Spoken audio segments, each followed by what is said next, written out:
Hello दोस्तों, welcome to SK education. दोस्तों, मैं इंडियन आर्मी का मॉक टेस्ट करा रहा हूँ और इस टेस्ट में 20 क्वेश्चन रहेगा। ठीक है, 20 क्वेश्चन रहेगा जो कि इस आर्मी एग्जाम के लिए बहुत ही महत्वपूर्ण होगा। और फ्रेंड्स, आप मेरे बात को अच्छे से ध्यान से सुनिएगा जो मैं कहूँगा, क्योंकि मैं हर एक क्वेश्चन को उससे से रिलेटेड 4 से 5 क्वेश्चन आपको तैयार कराऊंगा। ठीक है, तो चलिए हम वीडियो को स्टार्ट करते हैं। दोस्तों, पहला प्रश्न है, भारत के राष्ट्रगान के रचयिता कौन है? भारत के राष्ट्रगान के रचयिता कौन है? तो ऑप्शन है रविन्द्रनाथ टैगोर, बंकिम चंद्र चटर्जी, श्याम लाल पार्षद, इनमें से कोई नहीं।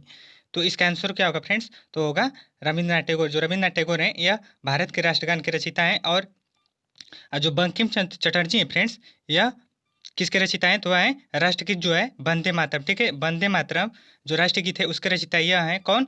बंकिम चंद्र चटर्जी। और रविन्द्रनाथ टैगोर राष्ट्रगान के रचयिता हैं। और जो श्यामलाल पार्षद है फ्रेंड्स, श्यामलाल पार्षद, इन्होंने राष्ट्रीय ध्वज के गीत की रचना की है, जो कि विजयी विश्व तिरंगा प्यारा। ठीक है फ्रेंड्स, जो विजयी विश्व तिरंगा प्यारा है उसके रचनाकार कौन है? तो है श्यामलाल पार्षद। ठीक है फ्रेंड्स, तो इस क्वेश्चन से इतना क्वेश्चन आप लोग याद रखिएगा। ठीक है, तो चलिए हम आगे बढ़ते हैं। दूसरा प्रश्न है फ्रेंड्स, आर्य समाज की स्थापना किसने की थी? आर्य समाज की स्थापना किसने की थी?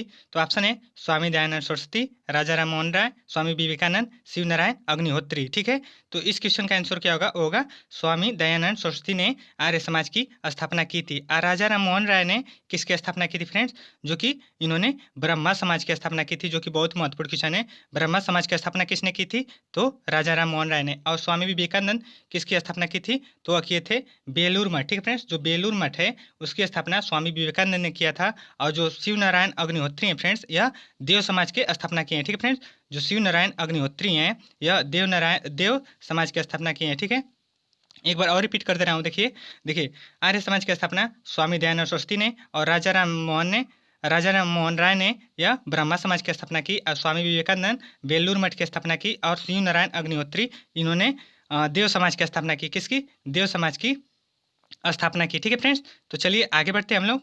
अगला प्रश्न है तीसरा, पानीपत का प्रथम युद्ध कब हुआ? ठीक है, पानीपत का प्रथम युद्ध कब हुआ? तो ऑप्शन है 1526, 1526, 1556, 1761, 1665। ठीक है, तो इसका आंसर क्या होगा? होगा पानीपत का प्रथम युद्ध 1526 में हुआ। और किन के बीच हुआ फ्रेंड्स? तो हुआ बाबर और इब्राहिम लोदी के बीच हुआ। ठीक है फ्रेंड्स, बाबर और इब्राहिम लोदी के बीच हुआ। और पानीपत का द्वितीय युद्ध कब हुआ? पानीपत का दूसरा युद्ध कब हुआ? तो हुआ 1556 में। कब हुआ फ्रेंड्स? 1556 में पानीपत का द्वितीय युद्ध हुआ। और किन के बीच हुआ? तो हुआ अकबर और हेमू के बीच हुआ। ठीक है फ्रेंड्स, पानीपत का द्वितीय बीच किन के बीच हुआ? तो हुआ अकबर और हेमू के बीच द्वितीय युद्ध हुआ। और पानीपत का तृतीय युद्ध कब हुआ? तो वह हुआ 1761 में। ठीक है, 1761 में पानीपत का युद्ध हुआ। और किन के बीच हुआ? तो वह हुआ अहमद शाह अब्दाली और मराठों के बीच हुआ। ठीक है फ्रेंड्स, तो फ्रेंड्स एक बार और रिपीट कर दे रहा हूँ। देखिए, पानीपत का प्रथम युद्ध 1526 में, और पानीपत का द्वितीय युद्ध 1556 में, पानीपत का तृतीय युद्ध 1761 में। ठीक है फ्रेंड्स, इसका सन पूछा जाता है। और किन के बीच हुआ है ये भी पूछा जाता है फ्रेंड्स, तो इसे अच्छे से आप लोग याद कर लीजिएगा। ठीक है, तो चलिए आगे बढ़ते हैं हम लोग। अगला क्वेश्चन है, नालंदा विश्वविद्यालय की स्थापना किसने की थी? जो नालंदा विश्वविद्यालय है इसकी स्थापना किसने की थी? तो ऑप्शन है चंद्रगुप्त, श्रीगुप्त, कुमारगुप्त, धर्मपाल। ठीक है फ्रेंड्स, तो इस क्वेश्चन का आंसर क्या होगा? होगा कुमारगुप्त। जो कुमारगुप्त ने नालंदा विश्वविद्यालय की स्थापना की थी। ठीक है, धर्मपाल है फ्रेंड्स, धर्मपाल यह किस विद्यालय के स्थापना की थी? इन्होंने विक्रमशिला। ठीक है फ्रेंड्स, विक्रमशिला विश्वविद्यालय की स्थापना धर्मपाल ने की, जो कि ये भी बहुत महत्वपूर्ण क्वेश्चन है। ठीक है, एक बार और रिपीट कर दे रहा हूँ। देखिए, जो नालंदा विश्वविद्यालय है इसकी स्थापना कुमारगुप्त ने की। और जो धर्मपाल है यह विक्रमशिला विश्वविद्यालय की स्थापना की। ठीक है, किसकी? विक्रमशिला विश्वविद्यालय की स्थापना की। ठीक है, तो फ्रेंड्स इस क्वेश्चन से इतना याद रखिए। अगला प्रश्न है, सरदार सरोवर परियोजना किस नदी पर स्थित है? तो किस नदी पर स्थित है? ऑप्शन है सतलज नदी, नर्मदा नदी, महानदी, इनमें से कोई नहीं। तो यह किस नदी पर स्थित है? तो वह है नर्मदा नदी पर। ठीक है, जो सरदार सरोवर परियोजना है वह नर्मदा नदी पर स्थित है। और जो सतलज नदी है इस पर कौन सा परियोजना स्थित है फ्रेंड्स? तो वह है भाखड़ा नागल। ठीक है फ्रेंड्स, भाखड़ा नागल बांध स्थित है, जो कि बहुत ही महत्वपूर्ण है। और जो महानदी है इस पर कौन सा परियोजना स्थित है? तो वह है हीराकुंड बांध। ठीक है, हीराकुंड बांध जो कि सबसे लंबा बांध है। यह पूछा जाता है एग्जामों में, हीराकुंड बांध किस नदी पर स्थित है? तो वह है महानदी पर स्थित है। और जो सतलज है यह इस पर भाखड़ा नागल स्थित है, और जो नर्मदा है वह उस पर सरदार सरोवर परियोजना स्थित है। ठीक है, 5 क्वेश्चन है हम लोग का। मालगुडी डेज नामक पुस्तक के लेखक कौन है? मालगुडी डेज जो पुस्तक है इसके लेखक कौन है? तो वह है आर के नारायण। ठीक है, आर के नारायण मालगुडी डेज के पुस्तक के लेखक हैं। और जो अरुंधति राय हैं इनके पुस्तक का नाम क्या है फ्रेंड्स, जो कि बहुत ही महत्वपूर्ण है। तो इनका पुस्तक का नाम है द गार्ड इसी राय का पुस्तक है। ठीक है फ्रेंड्स, बहुत ही महत्वपूर्ण क्वेश्चन है। ठीक है, और जो देवकीनंद खत्री हैं यह किसके लेखक हैं फ्रेंड्स? तो वह है चंद्रकांता के। ठीक है, चंद्रकांता के लेखक हैं देवकीनंद खत्री। और जो कल्हड़ हैं यह राजत रंगीड़ी के। ठीक है, राजत रंगीड़ी के लेखक हैं कल्हड़। एक बार और रिपीट कर दे रहा हूँ, देखिए, आर के नारायण मालगुडी डेज के, Arundhati Roy the God of Small Things के लेखक हैं, और जो देवकीनंद खत्री हैं यह चंद्रकांता के लेखक हैं, और जो कल्हड़ हैं यह राजत रंगीड़ी के लेखक हैं जी। ठीक है, तो यह चारों पुस्तकें बहुत ही महत्वपूर्ण है। ठीक है फ्रेंड्स, तो चलिए आगे बढ़ते हैं हम लोग। मैकमोहन रेखा किन दो देशों के मध्य स्थित है? जो मैकमोहन रेखा है यह किन दो देशों के मध्य स्थित है? तो वह है भारत और चीन के मध्य स्थित है। ठीक है, भारत और चीन के बीच कौन सा रेखा स्थित है? तो वह है मैकमोहन रेखा। और जो भारत और पाकिस्तान के बीच में कौन सा रेखा है फ्रेंड्स? तो वह है रेड क्लिफ रेखा। कौन? रेड क्लिफ रेखा। रेड क्लिफ रेखा है। और जो रूस और फिनलैंड के बीच में कौन सा रेखा है? तो वह है मेनर हिम रेखा। ठीक है, मेनर हिम रेखा। ठीक है फ्रेंड्स, तो इन क्वेश्चनों को आप बहुत अच्छे से याद कर लीजिएगा, क्योंकि यह एग्जाम में पूछा जाता है। देखिए, भारत और पाकिस्तान के बीच रेड क्लिफ रेखा, भारत और चीन के बीच मैकमोहन रेखा, और रूस और फिनलैंड के बीच मेनर हिम रेखा। मेनर हिम रेखा। ठीक है फ्रेंड्स, तो इस क्वेश्चन से आप लोग इतना याद रखिएगा। चलिए आगे बढ़ते हैं हम लोग। सारे जहां से अच्छा हिंदुस्तान हमारा का नारा किसने दिया? सारे जहां से अच्छा हिंदुस्तान हमारा का नारा किसने दिया? तो वह दिया मोहम्मद इकबाल ने। किसने? मोहम्मद इकबाल ने सारे जहां से अच्छा हिंदुस्तान हमारा का नारा दिया। और जो महात्मा गांधी है इन्होंने नारा दिया करो या मरो का। ठीक है, करो या मरो का नारा किसने दिया? तो महात्मा गांधी ने। और सुभाष चंद्र बोस ने तुम मुझे खून दो मैं तुम्हें आज़ादी दूंगा। ठीक है, जो सुभाष चंद्र बोस है इनका नारा था तुम मुझे खून दो मैं तुम्हें आज़ादी दूंगा। और जो भगत सिंह है इनका नारा था इंकलाब जिंदाबाद। ठीक है, इंकलाब जिंदाबाद। फ्रेंड्स, तो इन चारों नारों को आप लोग अच्छे से याद कर लीजिएगा, ठीक, क्योंकि इस एग्जामों में पूछा जाता है। ठीक है, एक बार और रिपीट कर दे रहा हूँ। मोहम्मद इकबाल सारे जहाँ से अच्छा हिंदुस्तान हमारा, महात्मा गांधी करो या मरो, सुभाष चंद्र बोस तुम मुझे खून दो मैं तुम्हें आज़ादी दूंगा, और भगत सिंह इंकलाब जिंदाबाद। ठीक है, भगत सिंह इंकलाब जिंदाबाद का नारा दिया था। ठीक है, अगला क्वेश्चन, संविधान सभा की प्रथम बैठक कब की गई थी? बहुत ही इंपॉर्टेंट क्वेश्चन है। संविधान सभा की प्रथम बैठक कब की गई थी? तो वह की गई थी फ्रेंड्स 9 दिसंबर 1946 को संविधान सभा की प्रथम बैठक की गई थी। और इसी बैठक में सच्चिदानंद सिन्हा, ठीक है, सच्चिदानंद सिन्हा को अस्थायी, ठीक है फ्रेंड्स, अस्थायी अध्यक्ष चुना गया था। ठीक है, सच्चिदानंद सिन्हा को इसी बैठक में अस्थायी अध्यक्ष सच्चिदानंद सिन्हा को चुना गया था। और जो दूसरा बैठक हुआ 11 दिसंबर 1946 को दूसरा बैठक हुआ संविधान सभा का, इसमें राजेंद्र प्रसाद को, ठीक है, राजेंद्र प्रसाद को संविधान सभा का अस्थायी अध्यक्ष, ठीक है फ्रेंड्स, अस्थायी अध्यक्ष चुना गया। ठीक है फ्रेंड्स, तो इन दोनों क्वेश्चन में बहुत लोग कंफ्यूज होते हैं फ्रेंड्स, तो इसमें कंफ्यूज मत होइएगा। देखिए, संविधान सभा की प्रथम बैठक में जो 9 दिसंबर 1946 को हुआ, इसमें अस्थायी अध्यक्ष, अस्थायी, ठीक है, तो सच्चिदानंद सिन्हा, ठीक है, सच्चिदानंद सिन्हा मारिएगा ट्रिक। और जो दूसरा बैठक है 11 दिसंबर 1946, इसमें राजेंद्र प्रसाद को अस्थायी अध्यक्ष, ठीक है, अस्थायी अध्यक्ष, सच्चिदानंद सिन्हा को अस्थायी अध्यक्ष, इन्हें राजेंद्र प्रसाद को अस्थायी अध्यक्ष। ठीक है, तो इस क्वेश्चन को बहुत अच्छे से याद रखिएगा। ठीक है, इसमें बहुत ही कन्फ्यूजन होता है। ठीक है, तो कन्फ्यूजन मत होइएगा। और तीसरा जो है तीसरा बैठक था वो 13 दिसंबर 1946 को हुआ। नेहरू ने इसमें पंडित जवाहरलाल नेहरू ने संविधान का उद्देश्य प्रस्तुत किया था। ठीक है फ्रेंड्स, इस बैठक में पंडित जवाहरलाल नेहरू ने संविधान का उद्देश्य प्रस्तुत किया था। ठीक है, तो फ्रेंड्स इस क्वेश्चन को बहुत अच्छे से हमने आपको समझा दिया फ्रेंड्स, अच्छे से आप लोग इसे याद कर लीजिएगा। ठीक है, अगला क्वेश्चन है, राष्ट्रीय ध्वज को कब अपनाया गया? बहुत इंपॉर्टेंट क्वेश्चन है, राष्ट्रीय ध्वज को कब अपनाया गया? तो अपनाया गया 22 जुलाई 1947 को। ठीक है, 22 जुलाई 1947 को राष्ट्रीय ध्वज को अपनाया गया। और 15 अगस्त 1947 को आज़ाद हुआ। ठीक है फ्रेंड्स, भारत देश आज़ाद हुआ था 15 अगस्त 1947 को।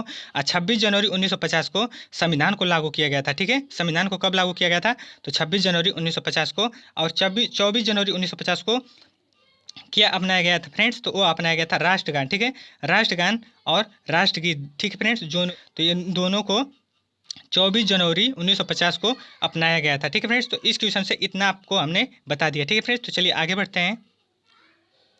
थल सेना दिवस कब मनाया जाता है? बहुत ही महत्वपूर्ण क्वेश्चन है। थल सेना दिवस कब मनाया जाता है? तो वह मनाया जाता है 15 जनवरी को, ठीक है। 15 जनवरी को थल सेना दिवस मनाया जाता है और 8 अक्टूबर को वायु सेना दिवस मनाया जाता है, ठीक है। 8 अक्टूबर को वायु सेना दिवस मनाया जाता है और 4 दिसंबर को नौसेना दिवस मनाया जाता है, ठीक है। 4 दिसंबर को नौसेना दिवस मनाया जाता है और जो 5 जून है, ठीक है फ्रेंड्स, ये भी महत्वपूर्ण दिवस है। 5 जून को पर्यावरण दिवस मनाया जाता है, ठीक है। ठीक है फ्रेंड्स, और आपको बता दूं बहुत इंपॉर्टेंट, जो यह तीनों सेनाओं में फ्रेंड्स, इन तीनों सेनाओं के अध्यक्ष कौन है? देखिए, जो थल सेना है, थल सेना के अध्यक्ष कौन है? तो वह है मनोज मुकुंद नरवणे, ठीक है फ्रेंड्स। मनोज मुकुंद नरवणे है, ठीक है। और नौसेना के अध्यक्ष कौन है? नौसेना के अध्यक्ष तो वह है फ्रेंड्स एडमिरल करमबीर सिंह, ठीक है फ्रेंड्स। एडमिरल करमबीर सिंह है, एडमिरल करमबीर सिंह है, ठीक है फ्रेंड्स। और जो तीसरा बचा है वह है तीसरा वायुसेना, ठीक है फ्रेंड्स। जो वायुसेना है, वायुसेना के अध्यक्ष वर्तमान में कौन है? तो वह है राकेश कुमार भदौरिया, ठीक है। राकेश कुमार भदौरिया। एक बार और रिपीट कर दे रहा हूँ, देखिए फ्रेंड्स, थल सेना के अध्यक्ष वह मनोज मुकुंद नरवणे हैं और वायुसेना के अध्यक्ष राकेश कुमार भदौरिया हैं और नौसेना के अध्यक्ष तो वह है एडमिरल करमबीर सिंह है, ठीक है फ्रेंड्स। तो इस तीनों सेनाओं के अध्यक्ष को अच्छे से आप लोग याद कर लीजिएगा, ठीक है। तो अगला क्वेश्चन है, इंडियन मिलिट्री एकेडमी का मुख्यालय कहाँ स्थित है? इंडियन मिलिट्री एकेडमी का मुख्यालय कहाँ स्थित है? तो वह है देहरादून। कहाँ फ्रेंड्स? देहरादून है। और जो एनडीए है उसका मुख्यालय कहाँ स्थित है? तो वह है खड़गवासाला में, ठीक है। इन दोनों क्वेश्चन को अच्छे से याद कर लीजिएगा, ठीक है। अगला क्वेश्चन है, आवृत्ति को किससे मापते हैं? ये भी बहुत महत्वपूर्ण क्वेश्चन है। आवृत्ति को किससे मापते हैं? तो हम मापते हैं हर्टर से। किससे? हर्टर से। डेसिबल से क्या मापते हैं? तो ध्वनि की तीव्रता नापते हैं। किससे? ध्वनि की तीव्रता डेसिबल से नापते हैं। और जो सिस्मोग्राफ है इससे भूकंप की तीव्रता नापते हैं। किससे? भूकंप की तीव्रता सिस्मोग्राफ से नापते हैं। और जो एम्पियर है इससे विद्युत धारा मापते हैं, ठीक है। विद्युत धारा एम्पियर नापते हैं, ठीक है। फ्रेंड्स, इस क्वेश्चन से आप लोग को हमने इतना बता दिया, आप लोग अच्छे से याद कर लीजिएगा, ठीक है। अगला क्वेश्चन है, मनुष्य की सबसे बड़ी ग्रंथि कौन सी है? तो वह है यकृत। कौन सी है फ्रेंड्स? यकृत। जो थायराइड है यह क्या है? यह मनुष्य की सबसे अंतःस्रावी, ठीक है, अंतःस्रावी ग्रंथि है, ठीक है। अंतःस्रावी ग्रंथि है जो कि थायराइड है, ठीक है। जो ब्रिक है, ब्रिक फ्रेंड्स, ब्रिक का वजन कितना होता है? तो होता है 150 ग्राम। कितना? 150 ग्राम। और जो मस्तिष्क है इसका वजन कितना होता है? तो होता है 1400 ग्राम, ठीक है। एक बार और रिपीट कर दे रहा हूँ, मनुष्य की सबसे बड़ी ग्रंथि यकृत है और जो थायराइड है यह एक अंतःस्रावी ग्रंथि है। क्या फ्रेंड्स? यह एक अंतःस्रावी ग्रंथि है। और जो ब्रिक है इसका वजन कितना होता है? तो वो होता है 150 ग्राम। और जो मस्तिष्क है इसका वजन होता है 1400 ग्राम, ठीक है। तो क्वेश्चन आपको मैंने अच्छे से समझा दिए। चलिए आगे देखते हैं, विटामिन डी का रासायनिक नाम क्या है? विटामिन डी का रासायनिक नाम क्या है? तो वह है कैल्सीफेरॉल। क्या फ्रेंड्स? कैल्सीफेरॉल है। विटामिन डी का रासायनिक नाम क्या है? वह है कैल्सीफेरॉल। और जो टोकोफेरॉल है यह किसका रासायनिक नाम है? तो वह है विटामिन ई का, ठीक है। विटामिन ई का रासायनिक नाम टोकोफेरॉल है। और विटामिन ए का रासायनिक नाम रेटिनाल है, ठीक है। विटामिन ए का रासायनिक नाम रेटिनाल है। और बायोटिन किसका रासायनिक नाम है? तो विटामिन 7 का रासायनिक नाम है, ठीक है। विटामिन 7 का बायोटिन रासायनिक नाम है, ठीक है फ्रेंड्स। एक बार और रिपीट कर दे रहा हूँ, देखिए, रेटिनाल विटामिन ए का रासायनिक नाम है, टोकोफेरॉल विटामिन ई का रासायनिक नाम है, कैल्सीफेरॉल विटामिन डी का रासायनिक नाम है, बायोटिन विटामिन 7 का रासायनिक नाम है, ठीक है फ्रेंड्स। तो इस क्वेश्चन का आंसर क्या होगा? वो होगा विटामिन डी का रासायनिक नाम तो होगा कैल्सीफेरॉल। क्या होगा? कैल्सीफेरॉल इसका आंसर होगा, ठीक है। अगला क्वेश्चन है, इंद्रधनुष में कुल रंगों की संख्या कितनी होती है? जो इंद्रधनुष है इसमें कुल रंगों की संख्या कितनी होती है? तो वो होती है 7 होती है। कितनी? 7 होती है, ठीक है। अगला क्वेश्चन, इलेक्ट्रॉन की खोज किसने की? इलेक्ट्रॉन की खोज किसने की? तो वह किए थे फ्रेंड्स, यह किसके किए थे फ्रेंड्स? सॉरी फ्रेंड्स, मिस्टेक हो गया है। जो इलेक्ट्रॉन की खोज किए थे तो वह थे जे थॉमसन, ठीक है। जे थॉमसन ने इलेक्ट्रॉन की खोज किए थे। और जो चैडविक हैं इन्होंने न्यूट्रॉन की खोज किए थे। किसकी? न्यूट्रॉन की खोज किए थे। और जो प्रोटॉन की खोज किसने की? तो वह किए थे गोल्ड स्टीन ने, ठीक है। प्रोटॉन की खोज किसने की फ्रेंड्स? तो वह किए थे गोल्ड स्टीन ने, ठीक है फ्रेंड्स। निम्नलिखित में से मानव का रक्त पीएच मान कितना है? ठीक है, मानव का पीएच मान रक्त का कितना होता है? तो होता है 7.4 होता है, ठीक है। 7.4 मानव का रक्त पीएच मान होता है। जो 6.4 है यह किसका पीएच मान है? तो वह है दूध का, ठीक है। दूध का पीएच मान 6.4 होता है। और 7 किसका है? तो वह है नमक का, ठीक है। जो नमक है लवण उसका 7 पीएच मान होता है। जो 8.4 है यह उसका होता है फ्रेंड्स, किसका? समुद्री जल का, ठीक है फ्रेंड्स। समुद्री जल का पीएच मान कितना होता है? तो 8.4 होता है, ठीक है। आगे बढ़ते हैं, तो इस क्वेश्चन का आंसर क्या होगा फ्रेंड्स? मानव का रक्त का पीएच मान कितना होता है? तो होता है 4 होता है, ठीक है, 7.4 होता है। जो 8.4 है यह समुद्री जल का पीएच मान है, ठीक है। और जो 6.4 है यह दूध का पीएच मान है। और जो 7 होता है यह नमक का होता है पीएच मान, ठीक है। आगे बढ़ते हैं। इंसुलिन की खोज किसने की? जो इंसुलिन है इसकी खोज किसने की? तो किए थे बैटिंग ने। किसने? बैटिंग ने इंसुलिन की खोज की। और जो एडवर्ड जेनर है यह किसकी खोज की? तो चेचक का टीका का, ठीक है। चेचक के टीका का खोज एडवर्ड जेनर ने की। और टीबी बैक्टीरिया खोज रॉबर्ट कोच ने की, ठीक है फ्रेंड्स। रॉबर्ट कोच ने टीबी बैक्टीरिया खोज की, बैक्टीरिया की। और जो बैटिंग है बैटिंग इंसुलिन की खोज की। और जो फ्लेमिंग अलेक्जेंडर है, बहुत इंपॉर्टेंट क्वेश्चन है, फ्लेमिंग अलेक्जेंडर या पेनिसिलिन की खोज की। किसकी? पेनिसिलिन की। पेनिसिलिन की खोज किसने की? तो फ्लेमिंग अलेक्जेंडर ने। तो फ्रेंड्स इस क्वेश्चन का आंसर क्या होगा? इंसुलिन की खोज किसने की? तो वो की थी बैटिंग ने, ठीक है। तो चलिए आगे बढ़ते हैं। नींबू में कौन सा अम्ल पाया जाता है? जो नींबू है इसमें कौन सा अम्ल पाया जाता है? तो वह पाया जाता है सिट्रिक अम्ल, ठीक है। सिट्रिक अम्ल नींबू में पाया जाता है। और जो टार्टिक अम्ल है यह किस में पाया जाता है? तो यह इमली में पाया जाता है, ठीक है। इमली में टार्टिक अम्ल पाया जाता है। और जो लैक्टिक अम्ल है यह दूध में पाया जाता है। किसमें? दूध में लैक्टिक अम्ल पाया जाता है। और जो एस्टिक अम्ल है यह किस में पाया जाता है? तो यह सिरका में पाया जाता है। किसमें? सिरका में एस्टिक अम्ल पाया जाता है। सिरका में एस्टिक अम्ल पाया जाता है, ठीक है। सिरका में एस्टिक अम्ल पाया जाता है, ठीक है फ्रेंड्स। तो आगे बढ़ते हैं।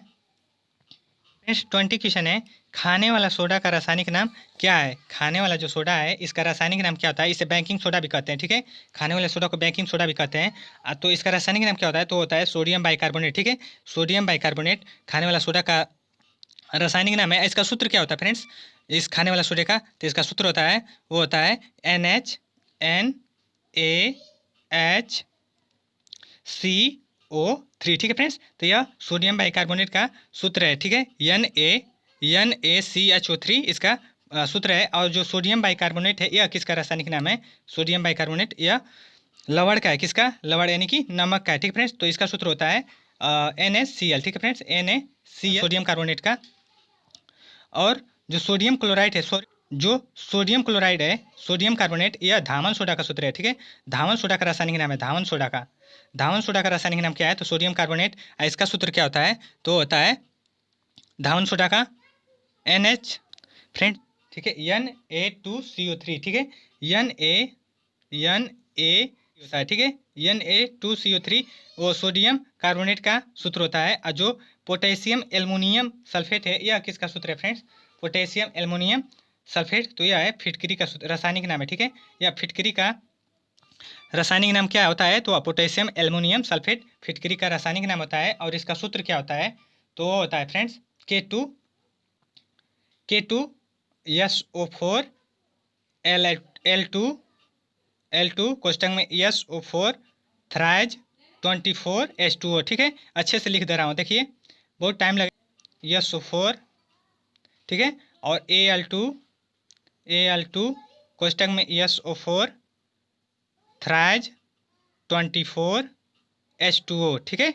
24H2O यह फिटकरी का सूत्र है जो कि एग्जाम में पूछा जाता है। और इसका रासायनिक नाम क्या होता है? तो होता है पोटेशियम एल्युमिनियम सल्फेट, ठीक है। एक बार और रिपीट कर दे रहा हूँ, देखिए खाने वाला सोडा का रासायनिक नाम क्या होता है? तो सोडियम बाइकार्बोनेट। और सोडियम क्लोराइड किसका रासायनिक नाम है? तो यह है नमक का, ठीक है। नमक का सूत्र होता है NaCl, ठीक है। NaCl इसका सूत्र होता है। और सोडियम कार्बोनेट यह धावन सोडा का रासायनिक नाम है। धावन सोडा का रासायनिक नाम है। और जो पोटेशियम एल्युमिनियम है यह फिटकरी का रासायनिक नाम है, ठीक है। अगला क्वेश्चन है, लास्ट क्वेश्चन है, वायुमंडल की आर्द्रता किससे मापते हैं? वायुमंडल की आर्द्रता किससे मापते हैं? तो किससे मापते हैं फ्रेंड्स? तो वह मापते हैं ठीक है, हाइग्रोमीटर से। किससे? हाइग्रोमीटर से वायुमंडल की आर्द्रता नापते हैं।